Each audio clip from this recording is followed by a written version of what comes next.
रहमतुल्लाहि व बरकातुहू। उम्मीद है तमाम दोस्त अहबाब खैर व आफियत से होंगे। रब ताला आपको खुश खुरम रखे, तमाम किस्म के मसाइब और परेशानियों से आपकी हिफाजत फरमाए। आज जो वजीफ़ा लेकर हाजिर हुआ हूँ ये मखसूस है उन ख़वातीन के लिए जिनके खामद नाफरमान हैं, जिनके खामद उनकी बात नहीं मानते, हर वक्त झगड़ते रहते हैं, हर वक्त घर में गुस्सा करते हैं। तो उन ख़वातीन के लिए ये मखसूस वजीफ़ा है।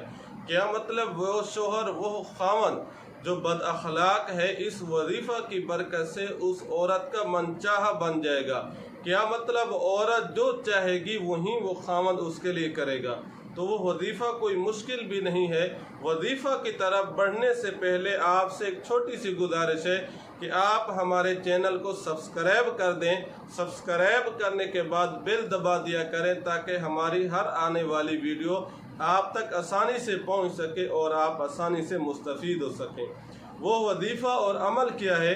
जब भी खामद को आप पानी पिलाने लगें या दिन में किसी भी वक्त एक ही टाइम जब आप उसे पानी दें तो पानी देने से पहले उसी पानी पर 11 मरतबा सूरत फातिहा अल्हम्द शरीफ पढ़कर आप उसे पानी पिला दें। उस पानी पर दम करके खामद को पिला दें। ये अमल कुछ दिन करने से इंशाअल्लाह वो शोहर जो बद अखलाक था, वो शोहर जो घर में झगड़ता था, लड़ाई करता था, इस वजीफ़ा की बरकत से, इस अमल की बरकत से वो आपका मनचाहा बन जाएगा। आप जो चाहेंगी वो